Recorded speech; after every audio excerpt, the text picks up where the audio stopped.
Good evening and welcome. Buenas noches y bienvenidos a Regreso a Casa. Soy Marcus Groday, el anfitrión de este programa. Hoy tenemos nuestro programa de línea abierta, en donde invito de regreso a un amigo, a un antiguo invitado al programa. Y los queremos invitar a ustedes a que nos llamen, a que nos envíen mensajes electrónicos lo más pronto posible. Atenderemos sus llamadas y preguntas apenas nos sea posible. El invitado que nos vuelve a visitar en este episodio en particular de Regreso a Casa ya nos ha contado su historia. Si quieren escuchar la historia de Tim Staples, la pueden encontrar en muchos sitios, en los archivos de WTN. Su libro, su historia se llama... Sorprendido por la verdad. ¿Cuál de todos? El número 1. Fue conmigo. ¿Así fue? Aparecimos en el mismo libro, Sorprendido por la Verdad 1. Estoy seguro que está disponible en el catálogo religioso. También se pueden referir al episodio antiguo del Regreso a Casa si quieren escuchar la entrevista original. Pero en un momento él nos va a hablar al respecto. Él es un antiguo ministro juvenil de Asambleas de Dios. Su fervor por Jesús sigue siendo como una llama, nunca dejó de serlo. Ya lo verán en un momento, pero antes de proseguir, les voy a dar el número de teléfono, 1-800-221-9460. O si nos llaman desde fuera de Estados Unidos es 205-271-2980. También nos pueden escribir a johnnyhome@ewtn.com. Y quiero que sepan que yo le dije a Tim que esta noche iba a sentarlo en la silla caliente, así que háganle preguntas difíciles. Muy bien, Tim, bienvenido al Regreso a Casa. Es un gusto estar de regreso, Marcos. Es un gusto tenerlo con nosotros, en especial ahora que usted es director de Apología con Respuestas Católicas. Quiero asegurarme que le hagan preguntas difíciles. Muy bien, así será. Usualmente en el programa de línea abierta yo le pido al invitado que le recuerde a la audiencia la historia de su regreso a la Iglesia Católica. Seguro, como ya he mencionado, yo solía ser ministro juvenil en las Asambleas de Dios. Me crié como bautista del sur, un buen muchacho bautista de West Virginia. Y como usted sabe, Marcus, desde muy niño, todo lo que yo escuchaba acerca del catolicismo era negativo. Los católicos no eran considerados cristianos, ni mucho menos se me hubiera pasado por la cabeza unirme a ellos. Pero mi mundo cambió en el cuerpo de infantería de la Marina de los Estados Unidos cuando conocí a un joven católico, el sargento Matt Dula, quien posiblemente nos esté viendo esta noche. Él fue el primer católico que conocí que verdaderamente me ofreció respuestas inteligentes, bíblicas y bien pensadas acerca de la fe. Y él me motivó a dar inicio a lo que sería una odisea de 2 años, la cual yo empecé determinado a probar que la Iglesia Católica era falsa. Él me desafió a leer a los padres de la Iglesia. Él me dio un libro titulado Los Padres Apostólicos de Lightfoot. Caray. Él me desafió a leer los decretos y cánones de los concilios católicos. Él me dio el libro Los Fundamentos del Dogma Católico, escrito por Ludwig Ott. Me dio un montón de libros. Me dio el libro La Fe de Nuestros Padres, del Cardenal Gibbons, y yo fui lo suficientemente tonto como para leerlos. Y por supuesto empecé. Yo sabía. Mi intención era encontrar todas las contradicciones en la teología católica y simplemente ganarles. Terminé volviéndome católico. Y Marcus, el milagro de los milagros fue, como usted sabe, que cuando yo me convertí, mi familia pensaba que yo me había vuelto loco, en especial mi hermano Terry, quien recuerdo que me recibió en la puerta de la casa cuando yo regresé. Es una historia larga, pero yo había regresado a casa de la Universidad Bíblica Jimmy Swaggart, donde yo había ido para tratar de salvar mi protestantismo. Terry y mi madre me recibieron en la puerta, y por supuesto Terry estaba determinado a salvarme. Y por la gracia de Dios, al cabo de 6 meses, él se volvió católico, ahora sacerdote católico. Al cabo de 1 año mi madre, y al cabo de 5 años mi padre, y al cabo de 5 años mi hermano Ted, y al cabo de 14 años mi hermano Mike. Y ahora la familia entera es católica. Es un milagro de milagros. Les voy a decir algo. Yo cometí todos los errores posibles cuando uno va a evangelizar. Enojarme, discutir, pero por la gracia de Dios ellos se convirtieron de todas maneras. Tim, lo que me parece interesante es que de los 2 apologistas católicos más energéticos que yo conozco solían estar en el ejército o la policía. De alguna manera, Dios lo estaba preparando a usted. ¿No diría usted que es verdad? Sí. Comparo la preparación que recibió en las Fuerzas Armadas con lo que le hace falta tener para estar en el frente de batalla de la apología. Sabe, es un buen argumento, Marcus. Y yo añadiría un hombre más a esa lista, un antiguo militar, el padre O'Casey, quien estuvo en el ejército, y se lo vamos a perdonar. Pero por supuesto, los infantes de Marina. A menudo digo que si mi madre se encontrase aquí, ella estaría de acuerdo conmigo en que el cuerpo de infantes de Marina verdaderamente me colocó en el camino hacia la disciplina. Y si Sin disciplina, verdaderamente no se puede tener una vida espiritual ordenada. Cuando yo era un joven protestante, cuando ingresé al cuerpo de infantes de marina a los 18 años de edad, en el manual que dan en el campo de entrenamiento, yo leí por primera vez acerca de las 4 virtudes cardinales. En el campo de entrenamiento de los infantes de marina, a uno le enseñan la virtud, el honor y la disciplina. Dios, país, cuerpo de infantería. Ese era nuestro lema. Siempre fieles a Dios, país y cuerpo de infantería. Y verdaderamente me inculcaron una disciplina que me acompaña hasta el día de hoy, como mi esposa le puede contar. Ella nos está viendo en este mismo momento. Me es muy difícil pasar de largo frente a una cama sin hacer. Debo hacerla. Y yo no era así a los 17 años de edad. Pero el cuerpo de infantes de marina definitivamente inculca la disciplina y el sentido del honor y compagina muy bien con nuestra fe católica. Sí, y también eso nos dice que Dios nos prepara para las tareas a las que hemos sido llamados. A veces es así. A veces Dios, en su sabiduría, permite que algunas personas se desvíen hacia otros territorios para que, cuando regresen de rodillas, puedan ofrecer ministerio a las personas que se encuentran en esos territorios. Claro que sí. San Pablo, en la primera a los Corintios 9:22, San Pablo dice, me he hecho igual a todos, para de alguna manera poder salvar a algunos. Y como apologista y también respuestas católicas, tratamos de vivir según ese versículo de las Escrituras, tratando de ofrecerle ministerio a todas las personas que podamos. Bien, ahora, no todo individuo tiene el don de poder llegar a todos, pero como equipo, como cuerpo de Cristo, podemos hacerlo. Pero estoy de acuerdo con usted en que Dios nos coloca en situaciones particulares, con personas en particular, para prepararnos de formas en las que en ese momento no tenemos la menor idea de por qué nos encontramos ahí, pero años después termina siendo útil. Muy bien, usted es el director de Apología Católica en Respuestas Católicas.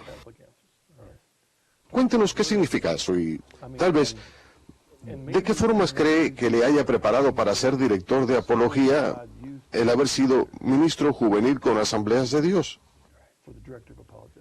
Creo que el haber sido ministro en Asambleas de Dios y haber estado con aquellos maravillosos hermanos y hermanas en Cristo, en Asambleas de Dios, me preparó, porque ahí yo aprendí acerca de una experiencia, de una relación personal con Jesús, el amor hacia el Señor, la oración personal y la cercanía con el Señor, el estudio bíblico, la memorización. Todas esas cosas que aprendí ahí son absolutamente indispensables en la vida espiritual.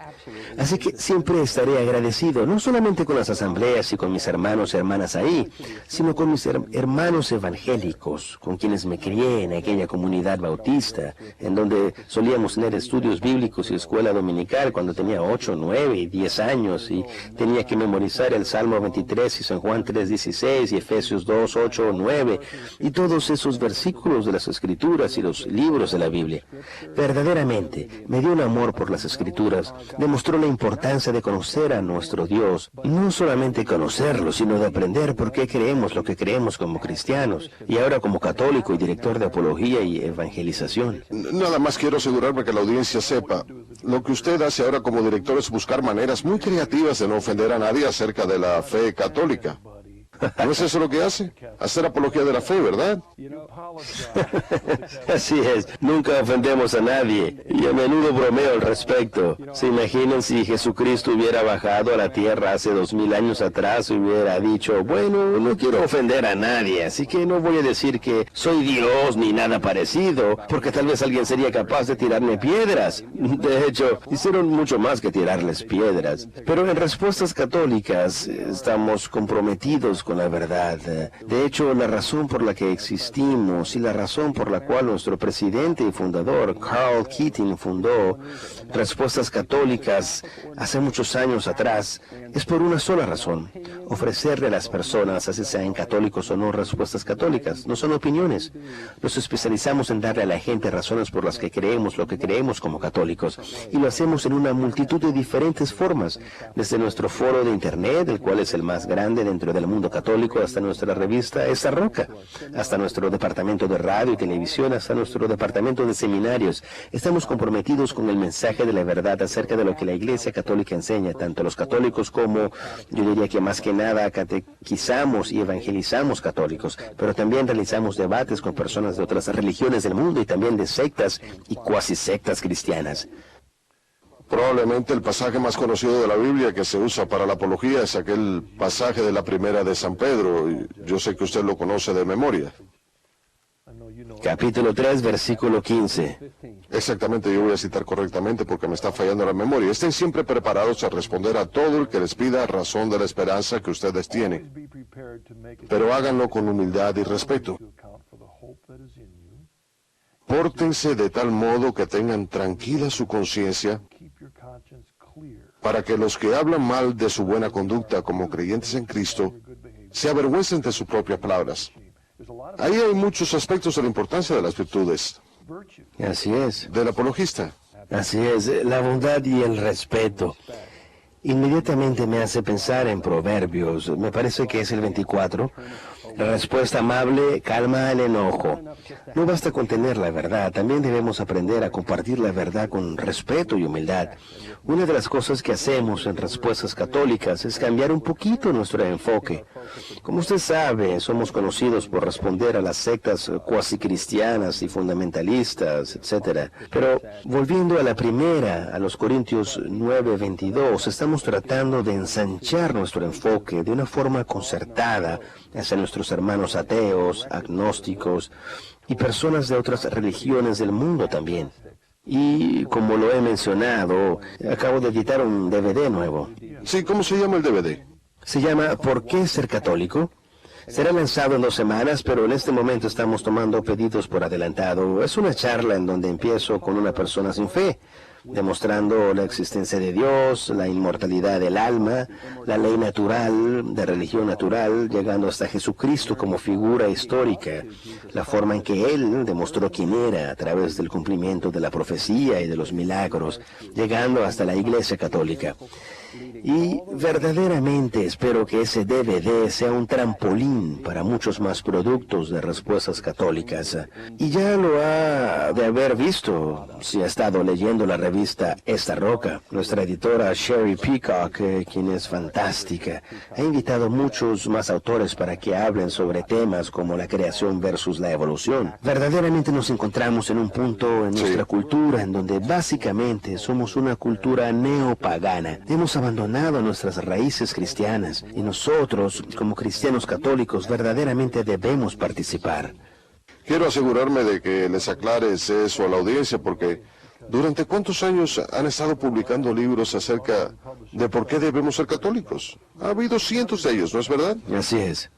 Entonces, ¿por qué otro libro más? Es a causa de los problemas culturales. No exactamente. El libro del cardenal Ratzinger, que es una obra maestra titulado En el principio. Yo ya he mencionado el neopaganismo, la forma en que en cierto sentido estamos enfrentados con lo mismo que los redactores finales del Pentateuco encontraron en el siglo VI a.C. cuando estaban en cautiverio bajo los babilonios. Y por supuesto, si la televisión hubiera existido en aquel entonces, el Enuma Elish hubiera aparecido en ella todo el tiempo. Y el Enuma Elish, por supuesto, tiene una perspectiva de la cosmología en donde el dios Marduk lucha contra el dragón, corta el dragón por la mitad, y la mitad del dragón se convierte en los cielos y la otra mitad se convierte en la tierra. La sangre del dragón se convierte en nosotros. El universo fue formado del caos y la violencia, del azar. Como señala el cardenal Ratzinger, esto ha renacido dentro del movimiento evolucionista moderno y materialista. Y a nuestros hijos les enseñan en la escuela que no somos el resultado de otra cosa sino del caos, y el azar y la violencia. Y eso es lo que está llevando nuestra cultura hacia un estado de caos. Nosotros, como católicos, tenemos la respuesta. De eso es lo que yo hablo en este DVD. ¿Por qué ser católicos? Espero que sea una respuesta a las personas que se encuentran viviendo dentro de esa cultura. Leo X hizo una advertencia al principio del siglo XX sobre el modernismo, que nos estaba llevando hacia esto. Esa fue su advertencia y se ha vuelto realidad.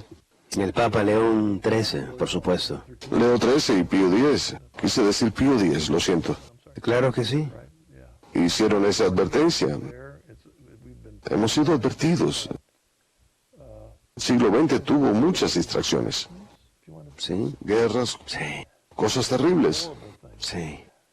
Y causó mucha desesperanza a muchas personas que se dieron por vencidas Así es. y que buscaron otras respuestas aparte de la respuesta que se encontraba frente a ellos, Jesucristo y su iglesia y la salvación. La cultura ha rechazado el Evangelio. Y así como los individuos, así como usted y yo, Marcus, estamos sujetos a la ley moral, yo también hablo sobre este tema en el DVD. Todos nosotros, como individuos, estamos sujetos a la ley moral. Así uno sea católico o no. No matarás. No es una ley únicamente para los católicos. Todos estamos sujetos a ella. Naciones enteras, culturas enteras. Juan Pablo II lo señala.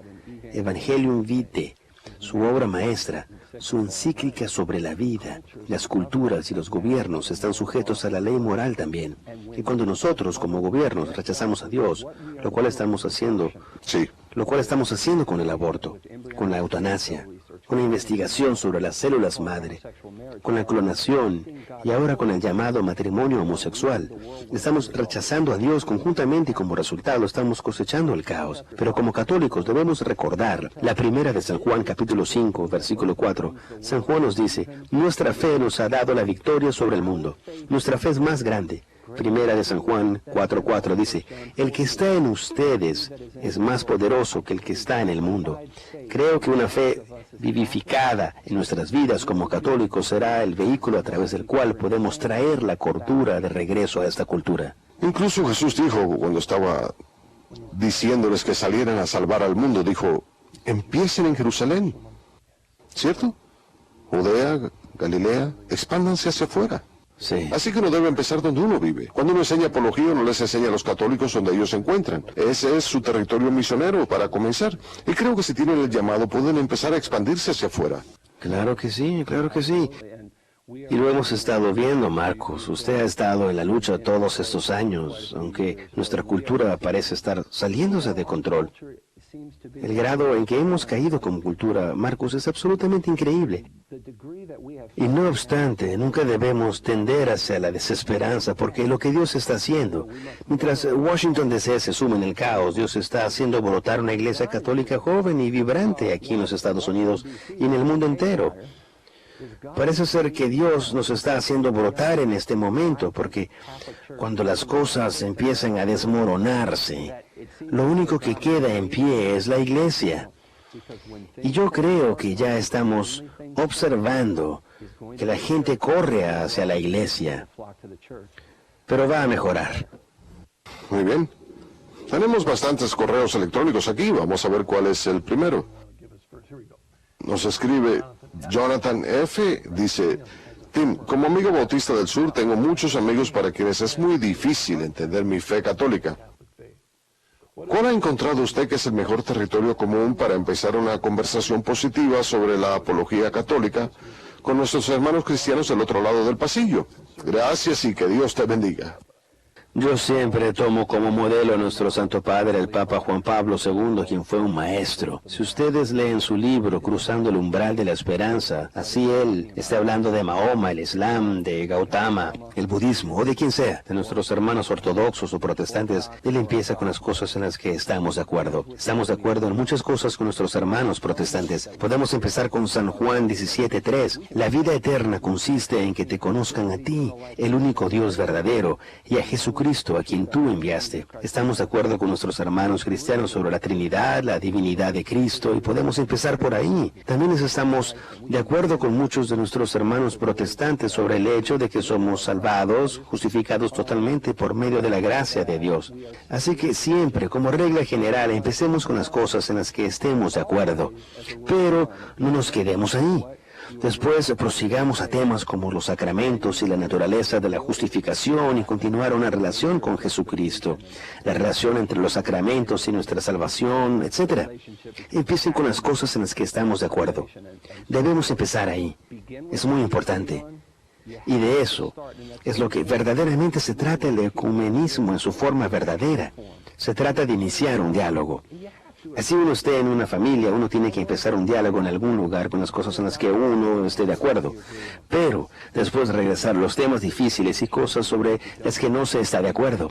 Pero si uno empieza con ese cierto nivel de respeto, entonces uno puede moverse hacia temas difíciles. Bien, tenemos la primera llamada. Bill desde Pensilvania. Hola Bill, ¿cuál es su pregunta? Hola, Marcus. Quiero preguntarle a su invitado, ¿Cuál fue el obstáculo más grande para venir a la iglesia? Muy bien, gracias, Bill. Muy buena pregunta. Sin duda, el obstáculo más grande para mí fue la Santísima Virgen María. Yo veía mucha verdad en el catolicismo, pero cuando me vi cara a cara con la Inmaculada Concepción y la Asunción, yo solía decir en broma, los católicos enseñan la presunción de la Asunción porque no aparece en ninguna parte de la Biblia o de la historia. Para mí fue algo difícil y sé que lo es para muchos de mis hermanos protestantes, pero, ¿sabe, Marcus? Desde que me volví católico, incluso antes, he estudiado y aprendido mucho acerca de la Santísima Virgen. Muchas cosas que yo no sabía antes. Ahora no me molesta que ese sea el primer tema que toquemos cuando hablo con mis hermanos protestantes hoy en día, porque existe mucha verdad acerca de la Virgen en las Sagradas Escrituras, al igual que en la historia. Pero ese fue el obstáculo más grande. Tengo curiosidad. De su regreso, porque usted acaba de decir la presunción de la Asunción, porque eso no está en mi Biblia. ¿Recuerda durante su regreso la primera persona que le dijo, muéstrame en qué parte de la Biblia dice que todo debe aparecer en la Biblia? ¿Recuerda cuando sucedió eso? Claro que sí, sí. Fue el sargento Madula. Y también lo ha dicho el doctor Han, lo ha dicho usted. Muchos de mis hermanos que ahora son católicos, fue igual con ellos. ¿En qué parte de la Biblia dice que la Biblia lo dice todo? Pero, por ejemplo, cuando se trata del tema de la Asunción, en aquel entonces yo no sabía acerca de la verdad de la Virgen como Arca de la Alianza. En el Evangelio, según San Lucas, capítulo 1, versículo 43, en donde se la revela como Arca de la Alianza. ¿Y cómo lo sabemos? Cuando María va donde Isabel, acaba de concebir a Jesús, y las primeras palabras que salen de boca de Santa Isabel, bueno, después de haber dicho bendita, bendita en el versículo 42, pasamos al versículo 43 y ella dice, ¿quién soy yo para que venga a visitarme la madre de mi Señor? Está citando casi literalmente el segundo libro de Samuel 6:9, el cual es un texto en el que David encuentra una gran manifestación de Dios mediante el arca en el Antiguo Testamento y dice, ¿cómo ha de entrar en mi casa el arca de Dios? Y hay muchos otros textos que podemos ver que muestran esto. No obstante, cuando en el Nuevo Testamento vemos a María como el arca, entonces pasamos a Apocalipsis 11:19 y vemos que básicamente San Juan ve una visión del cielo. ¿Y qué es lo que ve? El templo y el arca de la alianza. ¿Y qué es el templo? Sabemos por el Evangelio según San Juan que el templo es el cuerpo de Jesús. Según San Juan 2:21, el templo es su cuerpo. Y si el templo que ve San Juan es Jesús corporalmente presente en el cielo, ¿cuál es el arca de la alianza que él está viendo? Sino la Virgen María, quien llevó a Jesús en su vientre. Y no meramente el alma de la Virgen, sino el cuerpo de la Virgen. Porque el cuerpo de la Virgen es el arca. Y eso nos lleva al siguiente versículo de Apocalipsis 12:1. Él ve la mujer vestida del sol, con una corona de 12 estrellas en su cabeza y la luna bajo sus pies. A diferencia de Apocalipsis 6:9, en donde tenemos las almas de los mártires representadas en el cielo, aquí María, la mujer que da luz al Mesías en los versículos 4, 5 y 6, esta mujer que más adelante nos da a luz a todos nosotros en el versículo 17, quien tiene una cabeza y tiene pies, lo cual enfatiza que ella está corporalmente presente en el cielo. Marcos, aquí tengo un estudio bíblico para nuestro amigo católico.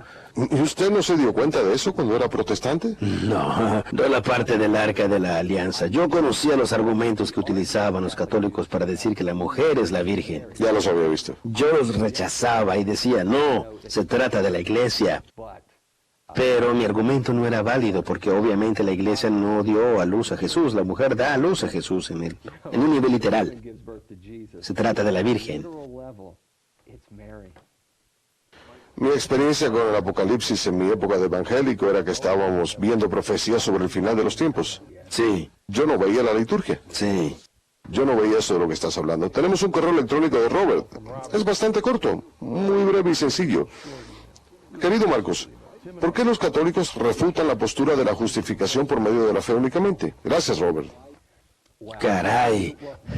A mí siempre me gusta mencionar a mi amigo Matt Dula, quien me dijo hace 23 o 24 años atrás, Tim, Por lo menos, ¿podrías tratar de entender por qué los católicos podrían tener un pequeño problema con la justificación por medio de la fe únicamente, cuando la única vez en donde la frase "la fe únicamente" aparece en la Biblia está precedida por la frase "no por medio"?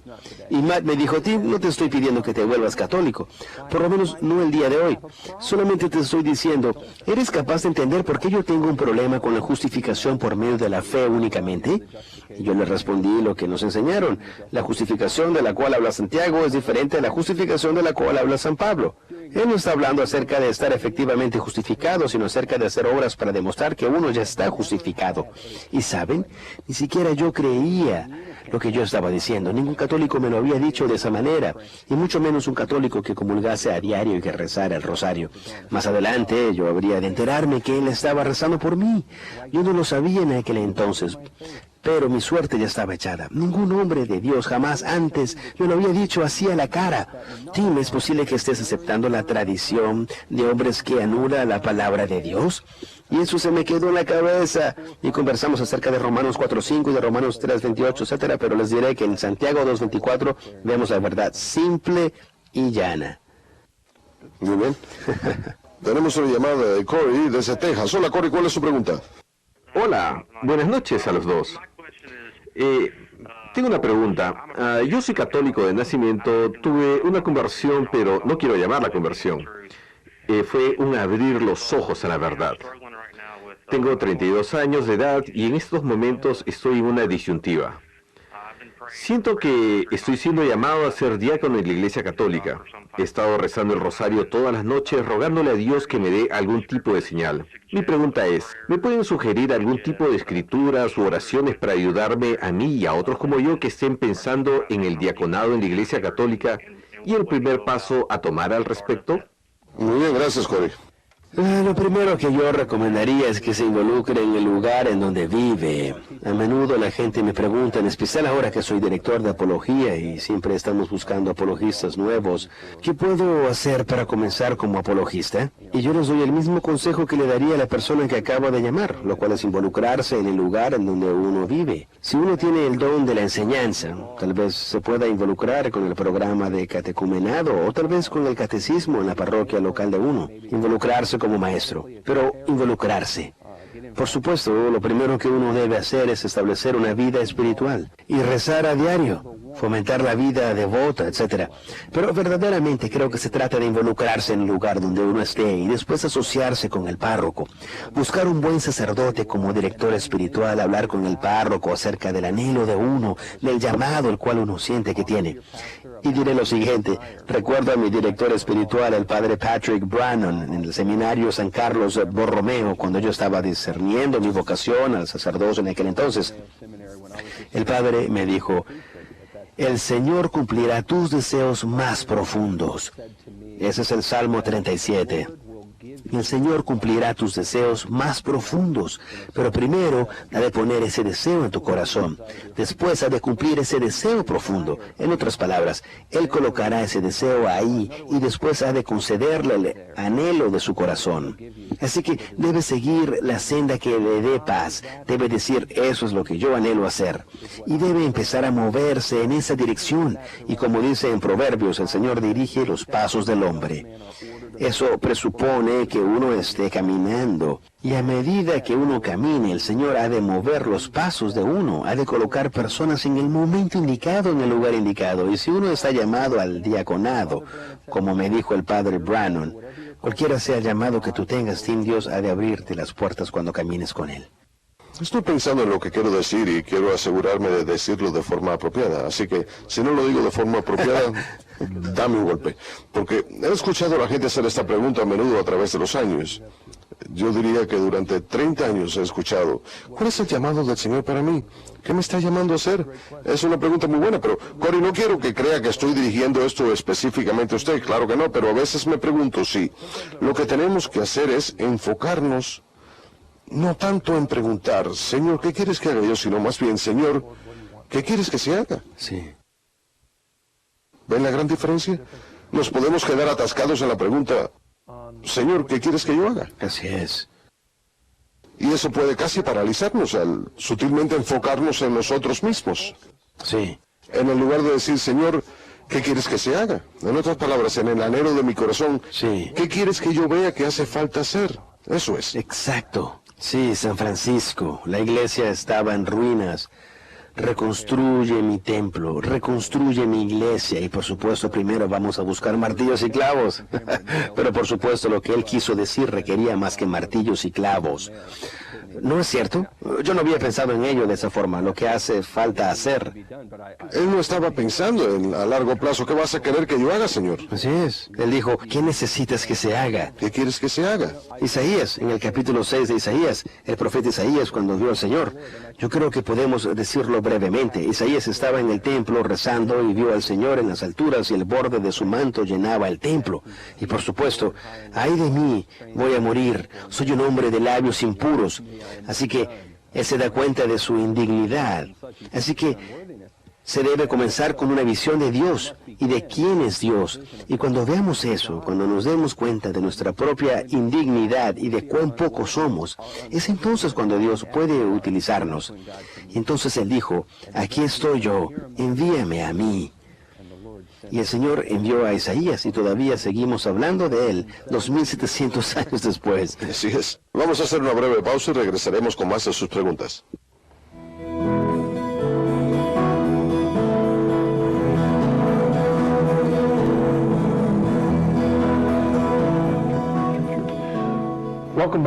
Bienvenidos nuevamente al regreso a casa. Este es nuestro programa de línea abierta. Nuestro invitado es Tim Staples. Tenemos muchas llamadas y correos electrónicos. Y por supuesto, yo también voy a hacer una pregunta, porque anteriormente estábamos hablando sobre la apología y estábamos bromeando diciendo que consistía en pedir disculpas. Por supuesto que no se trata de eso. No obstante, a menudo yo he conocido católicos que son muy tímidos a la hora de decir que la Iglesia Católica es la iglesia que Jesucristo estableció en sus apóstoles. Sí. Creen que de alguna manera no están siendo caritativos. Exactamente, es muy común. A mí siempre me gusta comenzar con Jesús ahí. En San Juan 14:6 Jesús dijo, yo soy el camino, la verdad y la vida. Nadie va al Padre sino por mí. ¡Qué arrogante! ¿Cómo es capaz Jesús de decir que Él es el camino? Porque lo demostró. Él es Dios. Y Él demostró que Él es Dios, como ya mencionamos anteriormente. De la misma manera, Él envió una iglesia con su autoridad para que hable en su nombre. Tan radical es la autoridad que Jesús le da a la iglesia que Él es capaz de decir en San Mateo 10:40, el que los recibe a ustedes, me recibe a mí, y si los rechazan a ustedes, me rechazan a mí. De eso se trata, las llaves del reino. Ahí mismo en San Mateo 16, atar y desatar. Y en San Mateo 18:18 Jesús le comunicó su autoridad a la iglesia. Y por ejemplo, vemos en las epístolas de San Pablo, en Efesios capítulo 3, versículo 10, la Biblia dice que antes de la fundación del mundo, Dios te ordenó que la sabiduría de Dios fuese revelada por medio de la iglesia. Efesios capítulo 1, versículos 22 y 23 dicen, la iglesia es el cuerpo de Cristo, de quien ella recibe su plenitud. La columna y baluarte de la verdad. La primera Timoteo 3:15. Podríamos continuar. El caso es que nosotros no presumimos de nosotros mismos, Marcos. Yo conozco a este hombre y no tiene nada de qué presumir. Nosotros no presumimos de nosotros mismos, pero tenemos mucho de qué presumir. De Jesús. En Jesucristo y en la iglesia que Él estableció. Cuando usted se encontraba de regreso, cuando estaba conversando con su amigo, la yuxtaposición, cuando Jesús dice, sin mí ustedes no pueden hacer nada. Sí. Y después en el libro de los Hechos, Saulo, ¿por qué me persigues? Sí. Se estaba refiriendo a los cristianos. Claro que sí, así es. Es la iglesia. Así es. Sin la iglesia no podemos experimentar la plenitud de Jesucristo. Por eso queremos que la gente experimente su belleza. De hecho, San Pablo usa una metáfora. Le conté, Marcus, que recientemente me encontraba conversando con un antiguo compañero de clases de la Universidad Bíblica, Jimmy Swaggart, quien nos está viendo en este momento. Volveremos a conversar muy pronto. Y estábamos hablando sobre este tema, y él tenía dificultades con el tema de la relación con la Virgen María. San Pablo describe a la iglesia como un cuerpo. El ojo no puede decirle a la mano, no te necesito, no me hace falta falta tener una relación contigo. Necesitamos tener una relación con el cuerpo entero de Cristo. Y por supuesto que eso incluye a la Virgen. Nosotros como católicos debemos ayudar a nuestros hermanos protestantes a reconsiderar lo que la Biblia dice sobre nuestra relación con otros miembros del cuerpo de Cristo, el cual es la Iglesia, y cuál es la naturaleza de la autoridad de la Iglesia según las Sagradas Escrituras. Porque al final la Iglesia es la plenitud de Jesucristo en este mundo. Así que si usted no está yendo a una iglesia que diga, nosotros somos la iglesia establecida por Jesucristo, entonces debería eliminar a esa iglesia inmediatamente. Esa no es la iglesia que Jesús estableció. Bien, ahora, nada más porque ellos afirmen serla, no significa que lo sea. En la Iglesia Católica tenemos las municiones para respaldar lo que decimos. Pero aparte de, por ejemplo, los mormones y los testigos de Jehová, hay muy pocas sectas que siquiera afirmen tener ese tipo de autoridad. No obstante, ese es claramente el tipo de autoridad que revela el Nuevo Testamento. Y podemos eliminar a los mormones y a los testigos de Jehová muy rápidamente porque ellos no fueron fundados en el siglo XIX. Pero creo que eso es tema para otro programa. Bien, puede que este sea un mensaje electrónico de su amigo, Prax Cortina, desde Texas. No estoy seguro que sea. Queridos Marcos y Tim, después de 4 años de estudios en esta vigilia de Pascua, entraré a la iglesia. Yo también provengo de las Asambleas de Dios hispanas, las cuales son muy anticatólicas. Una de las preguntas que me hacen mis familiares es, ¿por qué ayunan juntos los católicos cuando la Biblia dice que uno debe hacer eso en privado? San Mateo 6:16-18. Gracias y que Dios os bendiga. Muy buena pregunta. El Sermón de la Montaña ha sido usado durante siglos de diferentes formas. Debemos recordar que cuando Jesús estaba enseñando en el Sermón de la Montaña, estaba usando una herramienta rabínica de enseñanza muy común que se llama hipérbole. Por ejemplo, dar la otra mejilla. ¿Eso quiere decir que debemos permitir que una persona venga a nuestra casa y nos golpee y que viole a nuestras esposas y que mate a nuestros hijos? Claro que no. Jesús estaba usando la hipérbole para enfatizar un argumento importante de que debemos ser pacificadores. No quiere decir que debemos permitir que la gente nos pisotee. Por ejemplo, él también dijo, no amontonen riquezas donde la polilla destruye y las cosas se echan a perder. Entonces, ¿deberíamos eliminar los bancos? ¿No colocar el dinero en los bancos? ¿No construir graneros? ¿No colocar comida en los graneros? Porque, ¿acaso no es Dios quien da de comer a las aves que vuelan por el aire? ¿Hemos de eliminar los supermercados y las granjas a causa del Sermón de la Montaña? Claro que no. Se trata de hipérbole para expresar un argumento. ¿Y cuál es este? Miremos el versículo 33.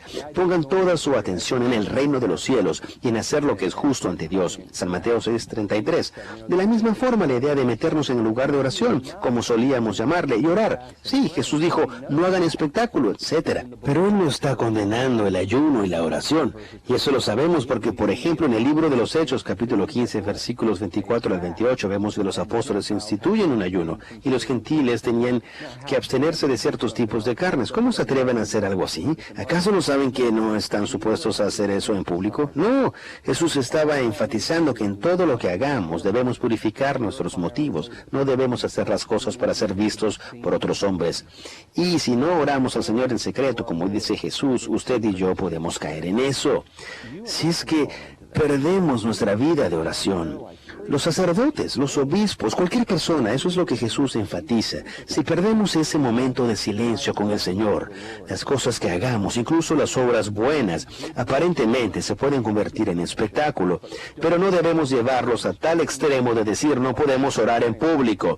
A la persona que llamó le quiero dirigir unas palabras finales.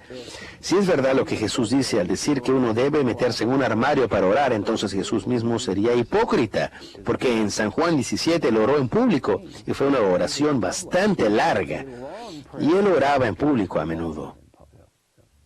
Muy bien, gracias, Tim. Mary desde la Florida. Hola, Mary, ¿cuál es su pregunta? Hola, Marcos.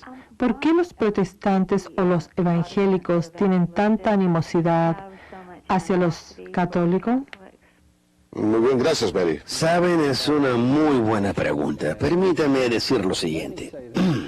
Yo personalmente y mis hermanos con los que me crié y con quienes hice ministerio, verdaderamente no teníamos animosidad hacia los católicos. Tal vez haya algunos cuantos. El arzobispo Fulton Sheen dijo que tal vez haya unos 100 que verdaderamente sean anticatólicos. Yo no podría decir un número, pero sé lo siguiente. La gran mayoría de nuestros hermanos evangélicos, fundamentalistas y protestantes no tienen animosidad. Yo sé que yo solía creer que la Iglesia Católica estaba enseñando cosas que estaban alejando a la gente de Jesús. Así que mi pasión era llevar a esas personas hacia Jesús. Y a menudo los católicos interpretaban eso como que yo odiaba a los católicos o que yo era anticatólico. Pero la gran mayoría... Hay algunas personas que lo han llevado a ese extremo. Seguro. Pero el tema central es la verdad. Seguro. Existen algunas personas, y probablemente usted y yo podríamos nombrar algunos. Existen personas a quienes les hemos ofrecido respuestas una y otra vez, y a quienes les hemos contado la verdad, y sin embargo continúan. Existen personas así, pero su número ni siquiera se aproxima a la mayoría, son la minoría, y Marcos, usted sabe que lo que voy a decir es cierto. Yo me he sentado con ministros de diversas denominaciones y los he ayudado a entrar a la iglesia. ¿Y cuántas veces les he escuchado decir, yo nunca antes había visto eso? Sí, la barrera más grande es la ignorancia, de lejos. Hay una cosa llamada el mito negro que fue formulado durante cierta época, durante la Inglaterra isabelina, y ha sido transmitido desde aquel entonces de generación en generación. Cosas acerca de la Iglesia Católica que nunca fueron ciertas, pero que la gente simplemente ha aceptado sin examinarlas. Así es. Eso empezó a causa de las luchas de los siglos XVII y XVIII. Sí. Y como usted ha dicho, la gente nunca se ha tomado el tiempo de examinarlas porque nunca se les pasó por la cabeza que pudieran estar equivocadas. Así es. Y Marcos, nosotros somos católicos. Verdaderamente no hemos hecho un buen trabajo de explicarle a la gente la verdad durante los últimos 40 o 50 años. Creo que en este momento está ocurriendo un verdadero cambio en la iglesia. Sin duda, estamos haciendo nuestro trabajo ahora. Pero yo jamás he escuchado a un papa decir, tenemos que calmar a los católicos, están evangelizando demasiado. Es necesario que salgamos a anunciar la verdad a la gente. Anteriormente dijimos que la pregunta no es ¿qué quieres que yo haga?, sino Amén. ¿qué hace falta hacer? Hay mucho que hacer. Judy desde Indiana, vía correo electrónico. Marcos y Tim, me encuentro en el camino a casa a la Iglesia Católica. Bienvenida a casa. Pero tengo dificultad para entender el concepto mariano, la Asunción y la Inmaculada Concepción. Por favor, ayúdenme y recen por mí durante mi regreso a casa. Gracias, Judy. Sabe, Marcos, a través de Respuestas Católicas tenemos una selección de CDs titulado La verdad acerca de María según el Evangelio. Son 2 volúmenes, parte 1 y parte 2. La parte 1 habla acerca de la Madre de Dios y la Inmaculada Concepción. Ahí ofrezco 8 razones bíblicas e históricas para la Inmaculada Concepción. En este momento solamente voy a ofrecer una. Yo recuerdo cuando yo le formulé lo siguiente a mi amigo Matt Dula. ¿Cómo puedes decir que María no tiene pecado cuando Romanos 3:23 dice que todos hemos pecado? La primera de San Juan, capítulo 1, versículo 8. Si decimos que no tenemos pecado, no hay verdad en nosotros. ¿Cómo puedes decir eso? Su respuesta fue, Tim, eres el primer cristiano que yo haya oído decir que Jesús es un pecador. Le dije, ¿qué? Yo no dije eso. Sí, lo dijiste. Si dices que cualquier hombre que diga que no tiene pecado es un mentiroso, ¿Jesús tuvo pecado? No. ¿Fue hombre? Sí, lo fue. Fue más hombre que cualquiera de nosotros dos. Lo que debes entender es que la primera de San Juan, capítulo 1, versículo 8 y Romanos 3:23 están hablando del pecado personal. Y nosotros sabemos que Jesús es una excepción. Pero Él me mostró, y a propósito, sabemos que se trata del pecado personal, porque en la primera de San Juan 1:8 Él dice, si decimos que no tenemos pecado, no hay verdad en nosotros. Y en el versículo 9 dice, si confesamos nuestros pecados, ¿acaso nosotros confesamos el pecado original? No, porque nosotros no lo cometimos, ¿cierto? Así que se está refiriendo al pecado personal, no al pecado original. Ya hablará él de eso en Romanos 5. Y Romanos 3:23 también habla sobre el pecado personal. Y cuando vemos eso, esto me lo explicó Matt. Hay miles de excepciones a esos versículos. Los bebés que están en el vientre de sus madres. Romanos 9:5 dice que ellos no han pecado. Los que están discapacitados mentalmente de forma severa, que no tienen uso de su intelecto ni su voluntad, no pueden pecar. Así que tenemos muchas excepciones. Y sabe, la Santísima Virgen es otra excepción. Y Él me mostró una verdad. Me mostró un número de verdades, pero solo voy a contar una en este momento, la cual nunca antes había oído. Que María es la nueva Eva en las Escrituras, la mujer profetizada en Génesis 3:15. Dios predijo, profetizó que iba a venir. Justo después de la caída de Adán y Eva, Dios prometió que iba a venir una mujer nueva quien, junto con su simiente, iba a aplastar la cabeza del diablo. Y vemos otra profecía en Jeremías 31:22 de esta mujer, quien había de venir. Y se cumple en la Santísima Virgen en San Juan 2:5. Fíjese cómo Jesús nunca le dice mamá a su mamá. En el Nuevo Testamento le llama mujer, y eso no es una falta de respeto. Le está rindiendo honor con el título de aquella mujer profetizada, la nueva Eva, en San Juan 2:5, en San Juan 19:25. Y en Apocalipsis 12 vemos que se le menciona 8 veces, a María se le llama mujer. Bien, si María es la mujer, la nueva Eva profetizada. Y nosotros sabemos que en Hebreos capítulo 10, versículos 1 y 2, las Escrituras dicen que los tipos del Antiguo Testamento son inferiores a su cumplimiento en el Nuevo Testamento. Entonces, si Eva fue criada sin pecado, decir que María fue concebida con pecado es impensable en la teología del Nuevo Testamento, porque el tipo del Antiguo Testamento sería superior al cumplimiento del Nuevo Testamento. No, María, como la nueva Eva, habría sido concebida sin pecado, y eso apenas toca la superficie. Espero que ella haya estado tomando notas o que haya grabado el programa para escucharlo a velocidad lenta, para poder leer todas esas citas bíblicas más adelante. Tenemos a Bill desde Nueva York. Hola Bill, ¿cuál es su pregunta? Hola, mi pregunta es básicamente, ¿qué lugar ocupan el recibir el Espíritu Santo y el don de lenguas dentro de la fe católica? Yo estoy comenzando mi propio recorrido en este momento hacia la fe católica y simplemente me hace falta saber eso. Excelente, Bill, gracias por llamar. Nuestras oraciones están contigo en su regreso, hermano. Un antiguo miembro de las Asambleas de Dios como yo no tendría nada que decir sobre ese tema.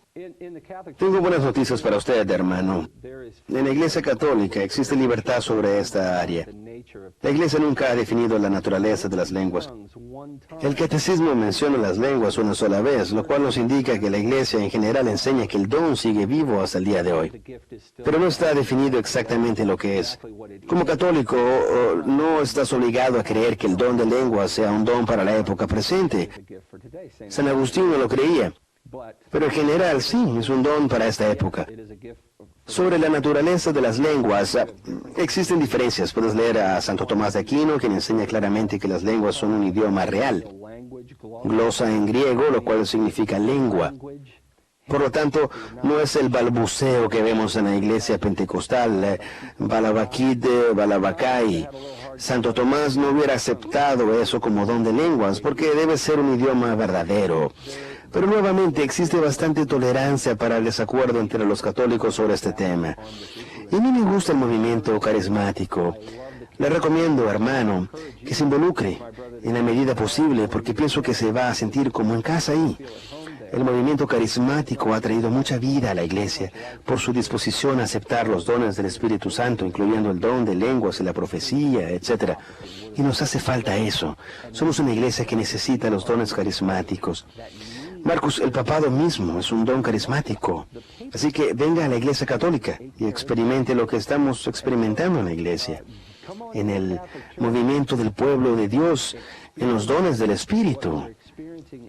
Es emocionante ver lo que está sucediendo en todo el mundo hoy en día. Probablemente lo más grande y claro que es posible ver en sus citas bíblicas, que es que la Iglesia Católica no dice que sea el único verdadero y visible signo de la fe auténtica. Sí.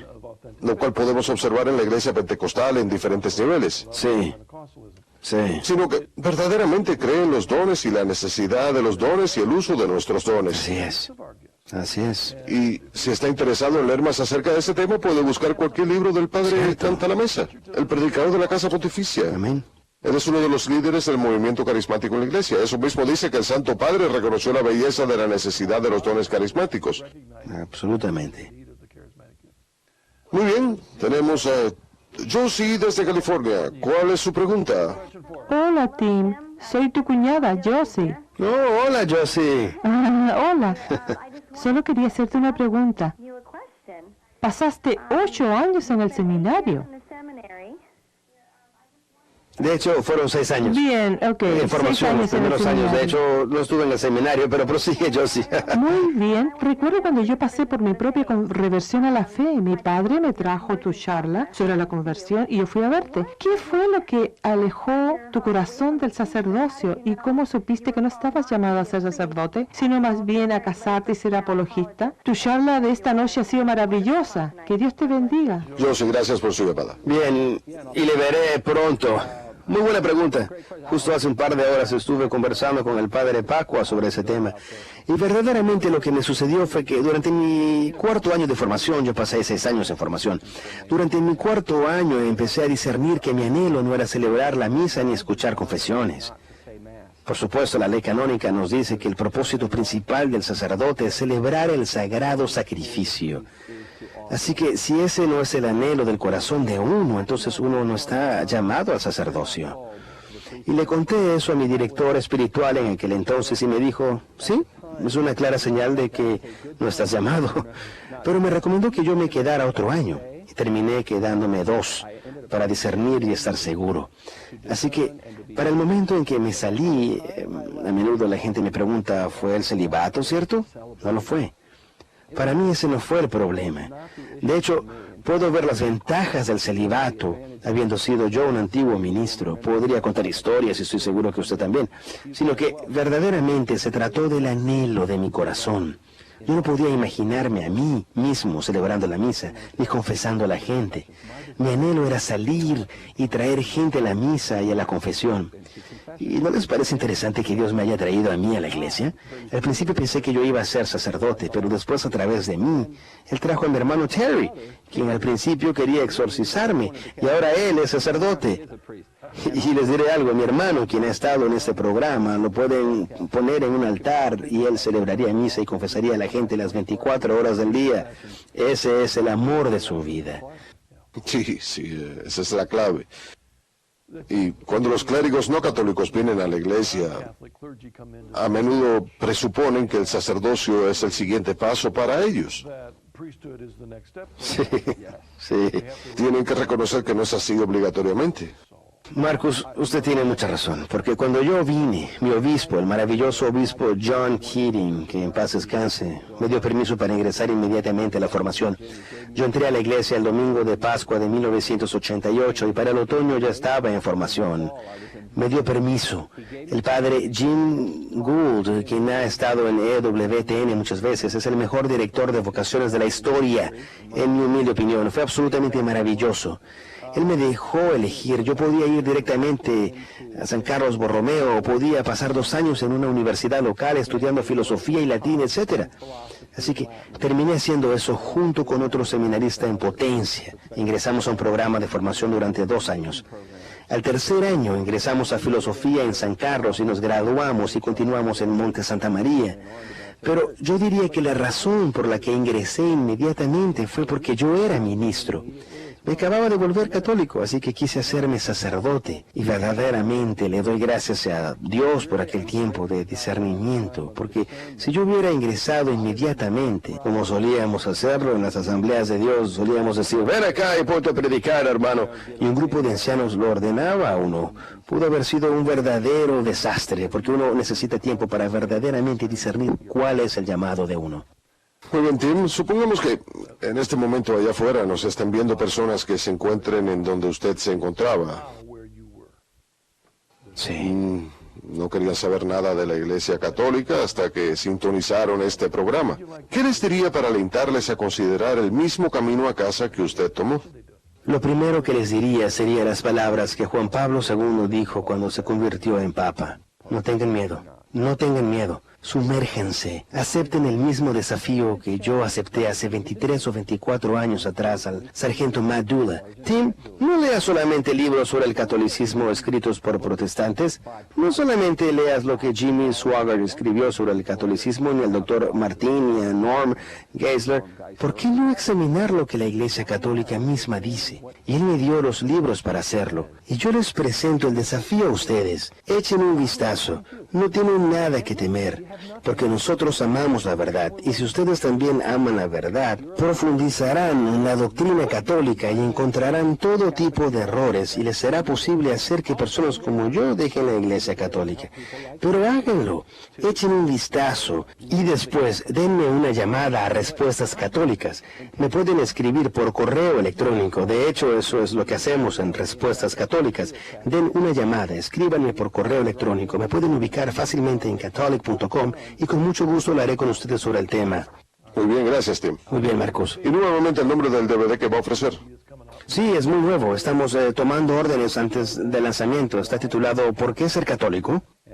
Diría que es para una audiencia católica o no católica. ¿Hacia quiénes está enfocado? Primero que nada es para educar a los católicos, pero se lo pueden regalar a un ateo, a un agnóstico, a un hindú, a un budista o a un bautista. Y habrá algo para cada uno de ellos. Excelente, excelente. Muchas gracias por habernos acompañado en el programa. El gusto ha sido mío. Y por su labor de apología. Es una gran labor y es muy importante. Gracias por la labor que realiza con Respuestas Católicas. Y gracias a ustedes por habernos acompañado en este programa. Espero que haya sido aliento para ustedes. Como ya dije, compren el programa para que puedan escucharlo a velocidad lenta y escribir todas las citas bíblicas. Que Dios los bendiga a todos. Nos vemos nuevamente la semana próxima.